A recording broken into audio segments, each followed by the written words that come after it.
The wind howled like a living thing that night, tearing through the mountains of Banff National Park. Snow whipped across the road in furious spirals, erasing everything in white. And in the middle of that storm, a 5-year-old girl was walking barefoot through the drifts, her tiny arms clutching 2 swaddled bundles to her chest. Her name was Emma Brooks, and if she stopped moving, her baby brothers would die. Tell me, have you ever seen a child fight the cold like a soldier guarding her last hope?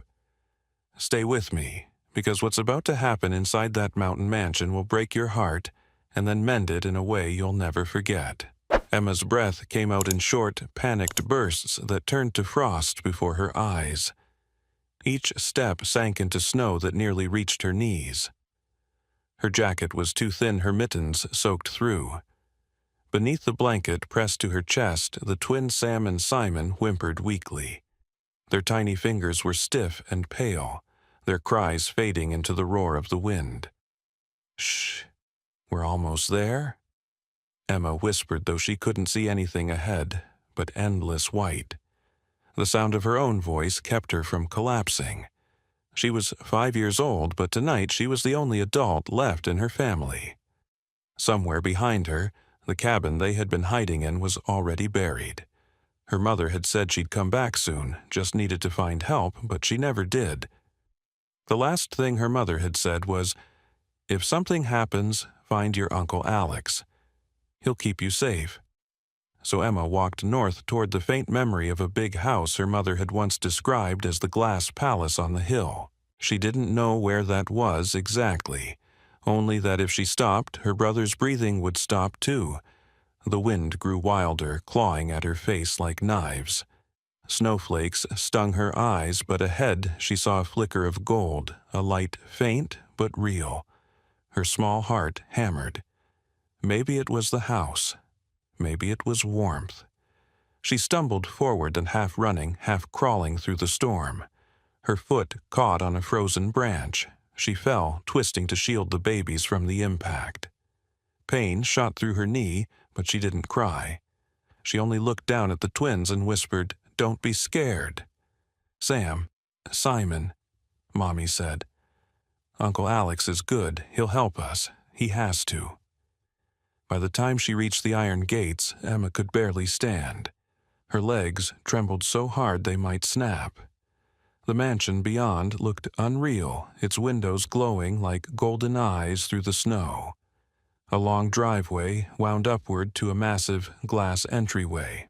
She started climbing one step at a time, her small boots leaving faint prints that were instantly swallowed by the wind. Halfway up, her vision blurred. Everything tilted sideways. She pressed her cheek to the twins' heads, feeling only the faintest warmth. "Please," she whispered to no one, just a little more. Inside the mansion, Dr. Alex Cole had just poured himself a glass of whiskey when the sound came, a faint, desperate knocking beneath the howl of the storm. He almost ignored it. No one came here this late, not in weather like this. But something about that sound, sharp and hollow, made his pulse tighten. When he opened the door, the wind burst in like an explosion, scattering snow across the marble floor. And there, collapsed at his feet, was a tiny girl, her hair frozen in strands of gold, her face blue with cold, clutching 2 motionless infants wrapped in a blanket. For a moment, he couldn't breathe. Years in the operating room had taught him to control panic, but this was something else. He dropped to his knees, pulling the children into his arms. "Maria!" he shouted toward the kitchen. "Call emergency services." Now, the housekeeper came running, froze at the sight, and gasped. "Dear God, they're babies." Alex stripped off his coat and wrapped it around Emma, his fingers trembling as he felt for the infant's pulses. Weak, but there. Still there. As he carried them inside, something small and cold slipped from the edge of the blanket, a silver bracelet, etched with fading letters. He caught it instinctively, and the world seemed to tilt. The engraving read, "Property of Laura Brooks."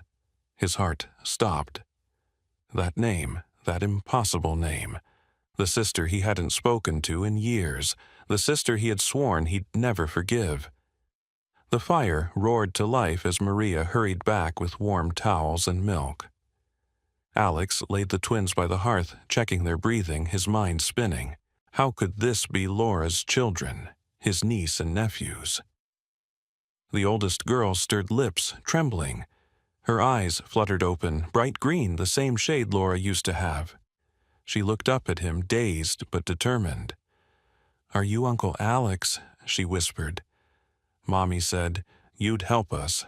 The words cut through him like a blade. For the first time in years, Dr. Alex Cole felt his composure break. He gathered the children closer, the firelight flickering over his face as he said softly, "You're safe now, sweetheart. I've got you." Outside, the storm raged on, swallowing the world in white. Inside the mansion, for the first time in a decade, the silence was broken by the sound of life, a small cry, a shuddering breath, a whisper of hope. Alex didn't yet know the full story behind the children's arrival or the heartbreaking secret that waited in the days ahead. But as he looked down at the girl who had walked through the snow to save her brothers, one truth hit him harder than the cold ever could love, even when frozen and forgotten has a way of finding its way home. The night had nearly swallowed the world when Dr. Alex Cole carried the 3 small bodies into his home. The fire snapped to life as Maria Torres, his longtime housekeeper, rushed forward with blankets and warm milk. She froze at the sight of the little girl's face, pale lips, trembling eyelids fluttering, and the 2 tiny boys pressed close against her chest. "Sweet Lord," she whispered, "they're just babies." Alex's hands moved with the precision of muscle memory, but his heart pounded like it hadn't in years. "We need to get their temperature up now," he said. Hot towels, heating pads, anything. Within minutes, the grand living room of his glass mansion, once cold and silent, turned into a field hospital. The snowstorm outside pressed against the windows, a ghostly reminder that death still lingered beyond the glass. Emma Brooks lay wrapped in wool blankets on the couch, her hair damp from melted snow. Her tiny fingers still curled around the edge of the blanket where her brothers lay. The twins' skin was pale, their breathing shallow. Alex worked in silence, warming milk on the stove while Maria rubbed the babies' hands and feet. It had been years since he'd practiced medicine, but instinct overruled hesitation. He inserted a small thermometer under one infant's arm, then another. 73 degrees, he muttered. "They're hypothermic, but alive." Maria handed him another towel. He rubbed the baby's arms until faint cries filled the air. Those cries, thin, desperate, alive, broke something inside him. He felt an ache he hadn't allowed himself to feel since his wife's funeral a decade ago. When Emma stirred, her voice was so soft he almost missed it. "My brothers, are they okay?" Her eyes, green and luminous, even in the firelight, searched his face for truth. "They're safe now," Alex said, kneeling beside her. "You're safe too." Her small hand gripped his wrist. "Mommy said you'd help us." He froze his pulse, stuttering. "What did you say?" Mommy said. She whispered again, her words halting. "Uncle Alex will help us. She told me to find you." For a long moment he couldn't breathe.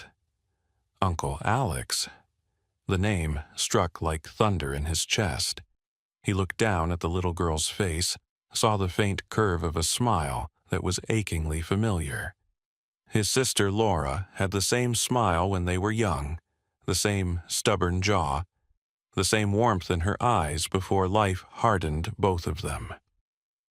"Maria," he said quietly, "get me the blanket."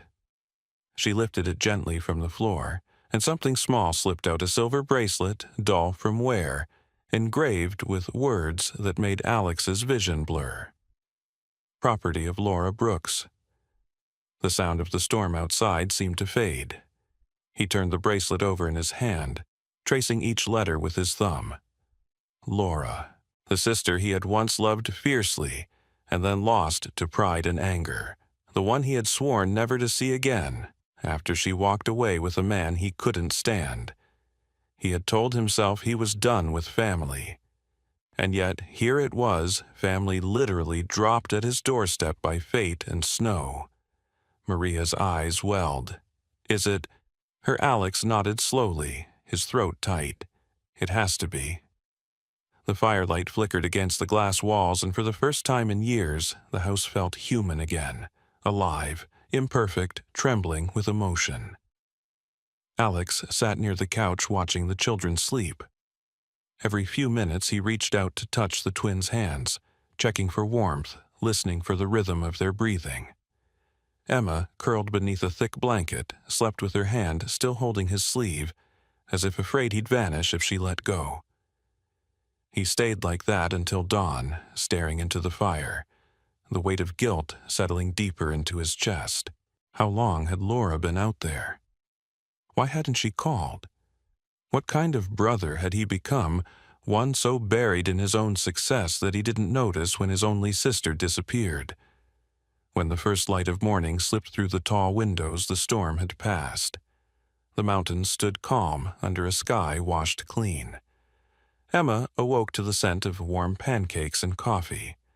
She blinked, disoriented by the vastness of the room and the sound of crackling wood. Maria smiled softly from the kitchen. "Morning, sweetheart. You hungry?"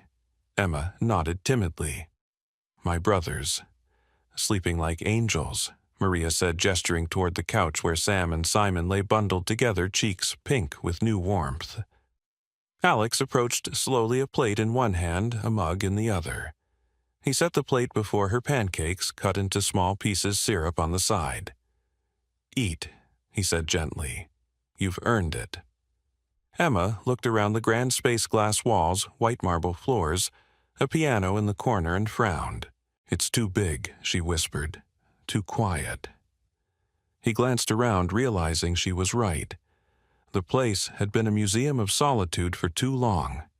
It was quiet, he said, but not anymore. After breakfast, Emma followed him to the window. The mountains stretched endlessly, sunlight spilling across the snow. "It's pretty," she said, pressing her hand against the glass. "Mommy said you liked the snow. She said you lived in a house made of light." Alex's breath caught. She said that Emma nodded. She said you were mad at her. But she also said you'd forgive her one day. The words hit harder than any storm. He turned away, jaw-tight, eyes burning. Forgiveness. That was the word he had buried with his past. But looking at Emma, the courage in her small frame, the fire in her eyes, he wondered if forgiveness had just walked through his front door disguised as a child. Later that morning, as Maria bathed the twins, Alex sat by the fire again, turning the silver bracelet in his hands. The inscription shimmered faintly in the light. He whispered to himself, "Laura, what happened to you?" The question echoed through the room like a prayer. Outside, the world was still, the air clear after the storm. Inside, for the first time in a decade, the billionaire who had thought he needed nothing realized he was missing everything that mattered. He didn't know it yet, but the moment Emma Brooks crossed his threshold, his life had changed forever. The mansion that once stood as a monument to his success had just become the starting point of redemption, and the beginning of a story far colder and far more beautiful than the storm that brought her there. Sunlight spilled through the glass walls of the coal mansion, soft and golden after the long storm. The world outside glittered quiet and clean, but inside the house the air was heavy with unanswered questions. Dr. Alex Cole sat at the long dining table, a cup of untouched coffee in his hands, staring at the small silver bracelet beside it, the one engraved with property of Laura Brooks. Across from him, Emma was sketching on a notepad with crayons Maria had found in a drawer. Her small hands moved with focus, her tongue poking out as she drew. When she finished, she held it up proudly. "This is Mommy," she said. The stick figure had blonde hair, a smile, and 3 small children beside her. Alex swallowed hard. "That's beautiful," he said, quietly. She was pretty, Emma added matter-of-factly. She used to sing when she brushed my hair. She tilted her head. Do you know where she is? The question hit him like a blow. He forced a smile that didn't reach his eyes. I'm trying to find her, sweetheart. He had already spent the morning calling hospitals in Vancouver, Seattle, and Calgary. No one had admitted a woman named Laura Brooks. Each, I'm sorry, sir, cut deeper than the one before. Maria brought over fresh coffee and a sandwich for Emma, murmuring to Alex as she set the tray down, "You'll find her." I can feel it. But Alex wasn't sure. The last time he'd seen his sister, they'd shouted at each other in that very foyer. He had accused her of throwing away her future. She'd screamed that he didn't understand love. He'd slammed the door and sworn never to open it again. And now, years later, it had opened on its own to a child begging for help. After lunch, Emma tugged on his sleeve. Mommy said there was a lady who helped her. Sometimes, she said, at a place with papers everywhere. Her name was Jasmine, I think. She had hair like a sunflower. Alex froze. A social worker? I don't know. Emma shrugged. She gave Mommy warm tea when it rained. He pulled out his phone immediately and began searching. Within an hour, he had a name, Jasmine Lee, a social worker in Vancouver who specialized in family assistance. He dialed her number. The voice that answered was calm and cautious. "This is Jasmine. This is Dr. Alex Cole," he said. "I'm looking for someone you may have worked with, Laura Brooks." There was a long pause. "You're Laura's brother." Jasmine's tone softened. "We've been trying to reach her. She disappeared about 3 weeks ago. Her condition was worsening. She wouldn't go to the hospital because she didn't want to be separated from her children." Alex's throat went dry. "What condition? Leukemia," Jasmine said quietly. "She was very ill, Dr. Cole. But she was strong, too strong, maybe. She kept saying her brother would forgive her one day."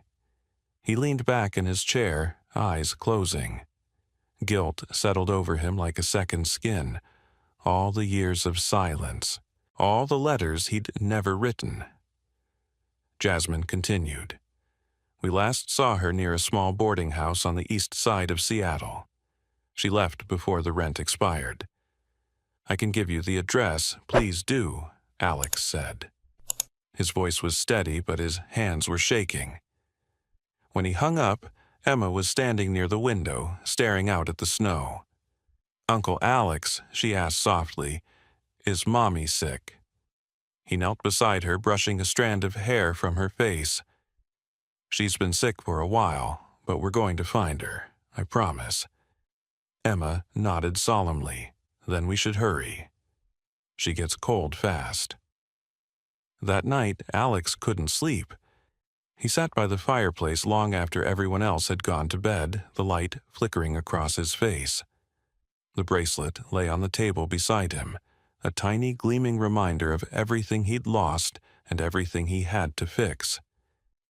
He thought about Laura as a child, racing him up the snowy hills, laughing so loud it echoed across the valley. She'd been fearless, tender-hearted. How had they drifted so far apart? At dawn, he loaded his SUV with blankets, diapers, and supplies for the twins. Maria insisted on coming, saying, "You'll need someone to help with the babies." Emma climbed into the back seat, clutching her mother's drawing like it was a map. "I remember something else," she said as they drove through the mountain pass. "There's a cafe Mommy liked.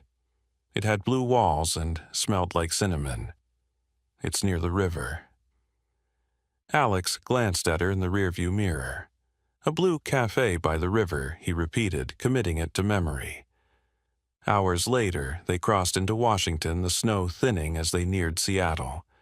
The city rose in the distance, a web of glass and steel shimmering under pale sunlight. They began asking questions, showing Laura's photo to people in small shops and shelters. Most shook their heads, but one elderly woman at a corner market pointed toward a riverside cafe. You mean the Blue Cup, she said. She used to come by, sweet woman, always asking if they were hiring. When they arrived, the cafe looked exactly as Emma had described it. Blue walls, the smell of cinnamon, and coffee in the air. Inside, a young barista recognized the photo immediately. Yeah, she said softly.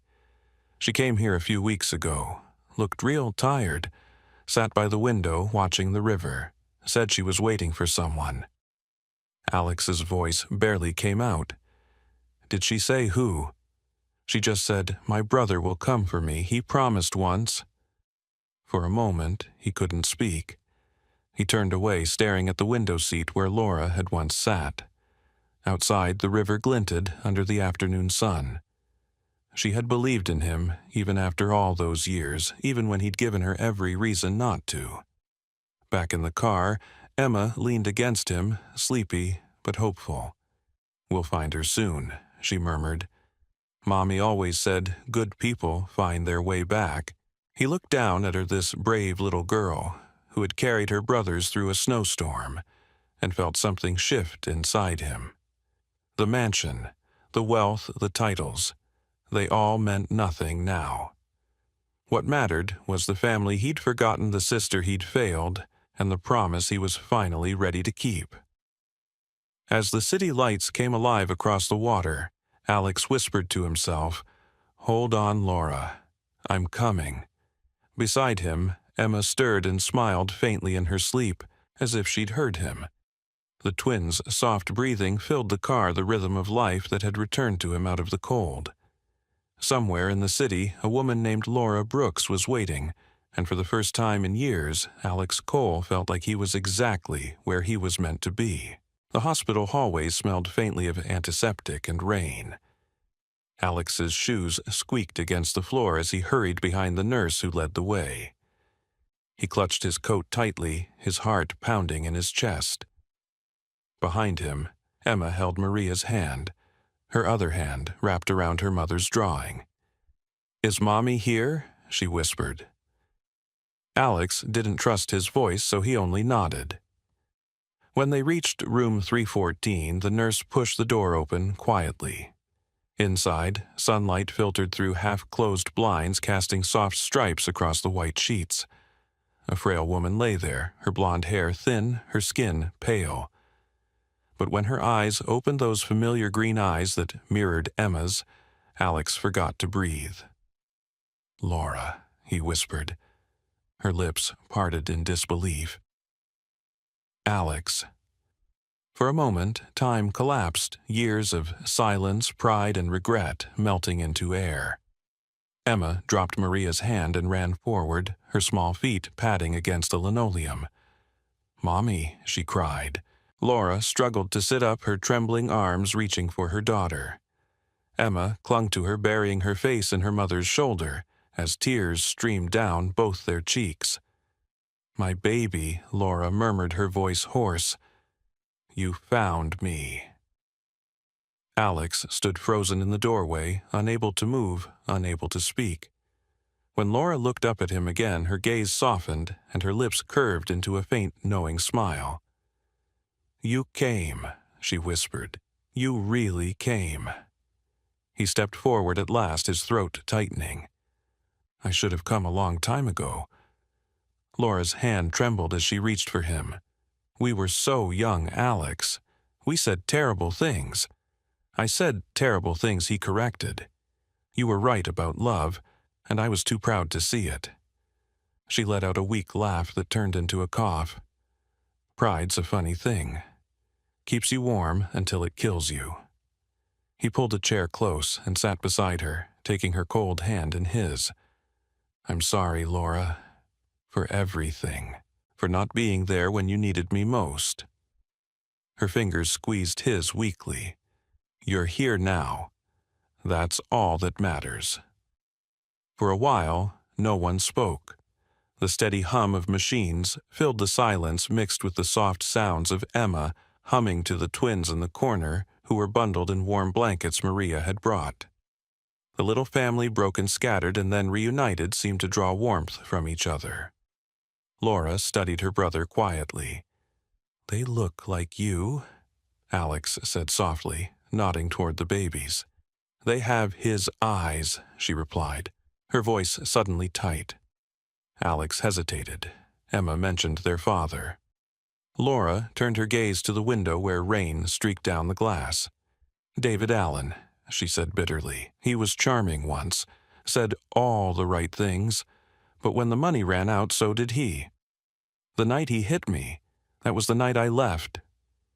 Alex's fists clenched. He hit you. She nodded.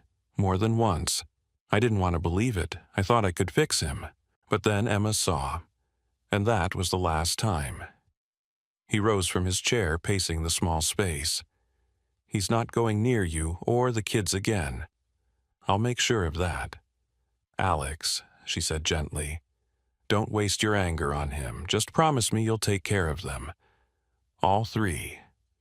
He stopped pacing. Don't talk like that. You're going to beat this. We'll get the best doctors, Alex. Her voice, soft but firm, cut through his determination.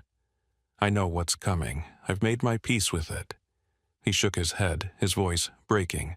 No, not again. I already lost you once.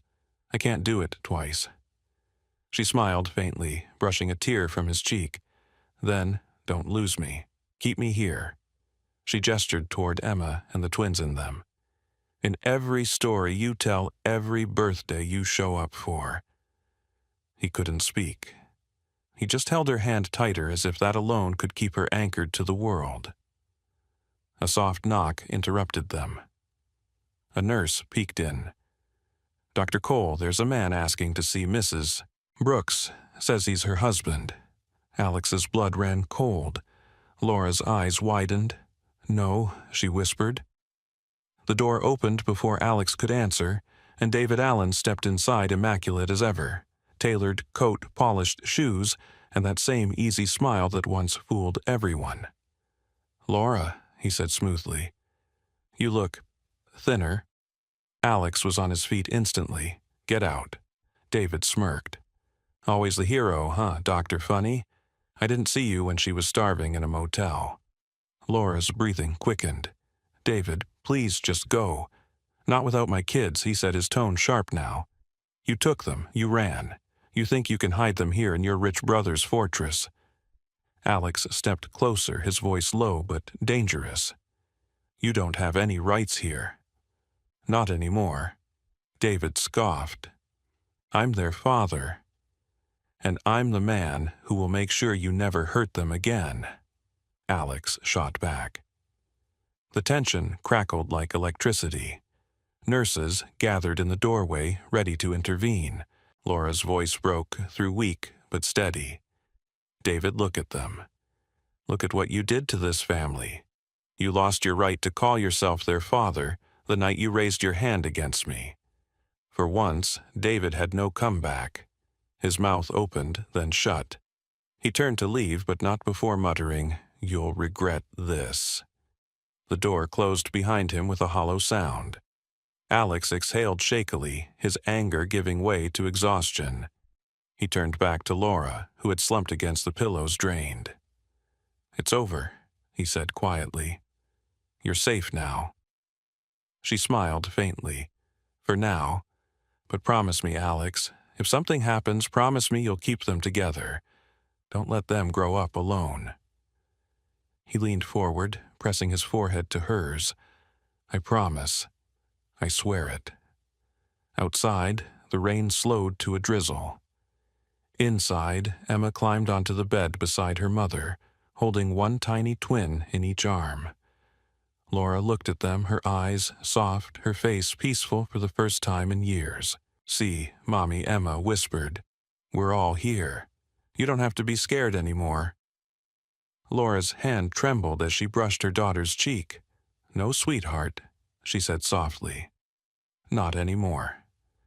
And for the first time since the storm, the Cole family sat together, not perfect, not whole, but finally home. Snow blanketed the valley once again, but this time it didn't feel like a threat. The storm that had nearly taken 3 lives had long passed, and the mansion that once stood as a monument to silence and regret now pulsed with laughter, light, and the sound of small feet on marble floors. It was the first winter since Laura Brooks had passed away peacefully in her sleep, holding Emma's hand, whispering that love was the only thing worth carrying through the cold. Dr. Alex Cole had kept that promise. He had buried his sister under a birch tree on the edge of his property, overlooking the frozen lake she used to love. Every morning he brought a cup of coffee and talked to her like she was still there. Sometimes he swore he could hear her voice in the wind teasing him for being sentimental. It had been 6 months since that day, and though the ache remained, the house had changed. Life had returned. Emma, now 6, ran through the halls, chasing her brothers Sam and Simon, who were crawling fast enough to make Maria laugh until she cried. The once sterile rooms were filled with color drawings taped to walls, wooden toys scattered across the floor, and the faint scent of cinnamon from the kitchen where Maria baked more often than she rested.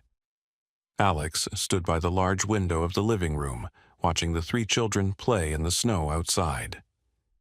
They were building a snowman, bundled in matching red coats.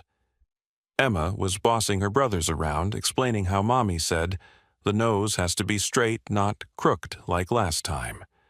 He smiled, his chest tightening with affection and longing. For a long time he had thought the mansion's silence was strength. He had thought shutting out the world meant peace. But now, peace was this, the sound of children's laughter echoing against the walls, the chaos of family filling every empty corner. That evening, the sky began to change.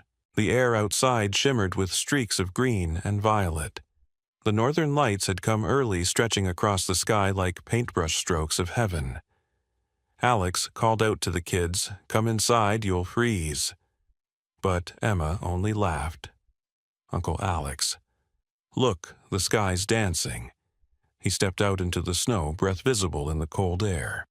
The lights rippled above them, and for a brief moment the world seemed to stop. Emma took his hand, her mitten pressing against his palm. "Mommy said, if you see the lights, it means angels are watching," she said softly. Alex knelt so he was eye level with her. "Then your mom's watching right now," he said, "and she's proud of you." Emma looked up at him, eyes glistening.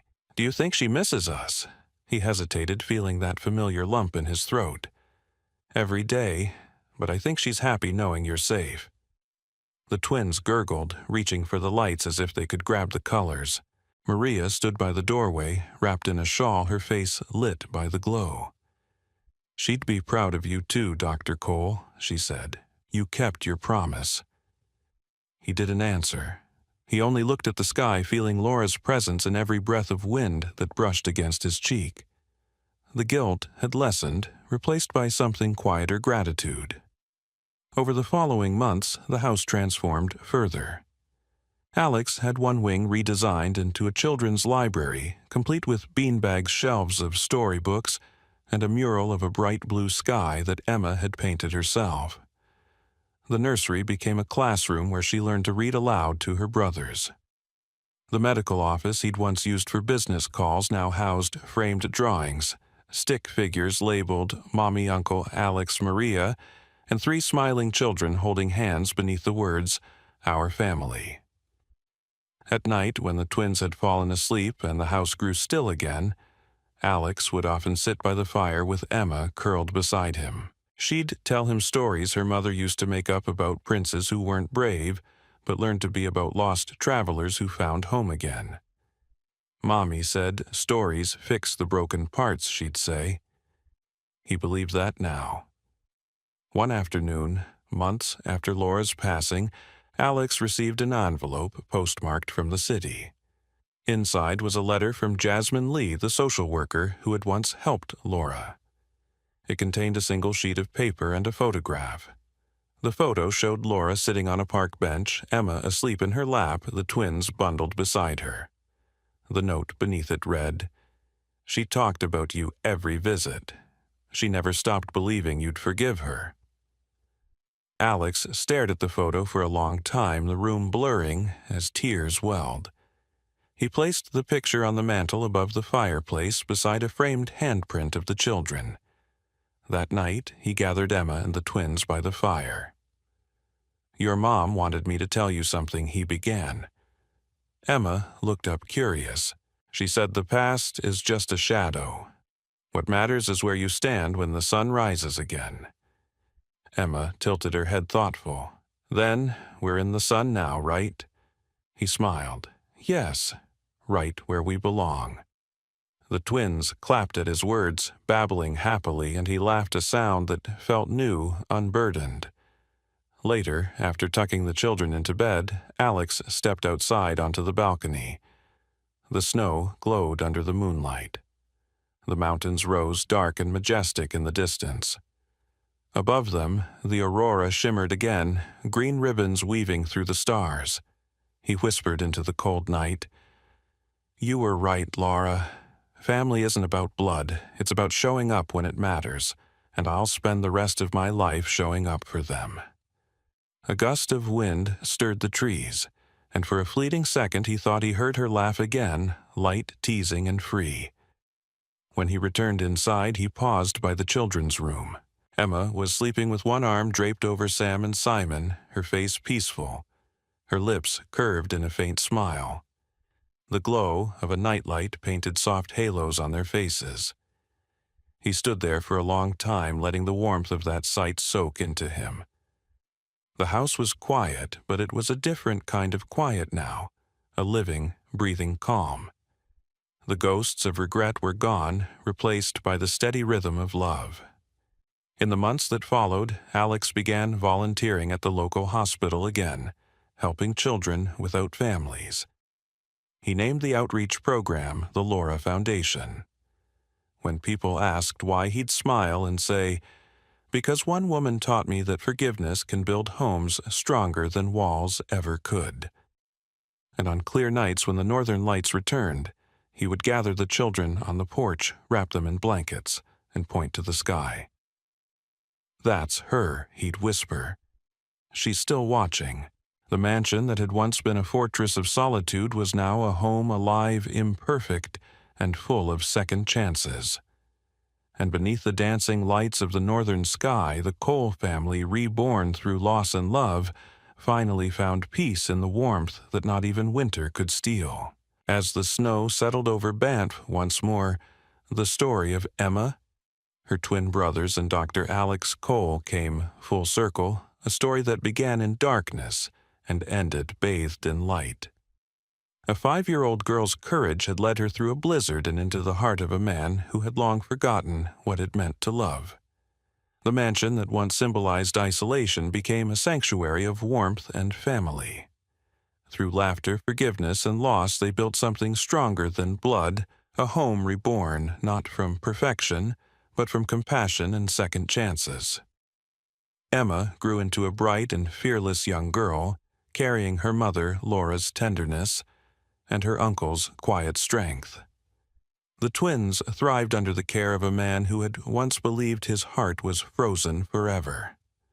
Alex learned that redemption doesn't come from wealth or success, but from showing up day after day for the people who matter. The ghosts of regret still whispered, but they no longer ruled his heart. In their place stood gratitude, the kind that comes only from surviving the storm and choosing love anyway. This story reminds us that sometimes the greatest miracles arrive in the smallest hands, knocking at our door when we least expect them. It teaches us that forgiveness, though difficult, can thaw even the coldest winters of the soul. No matter how far we've drifted from the ones we love, it's never too late to reach out to make that call, to open that door.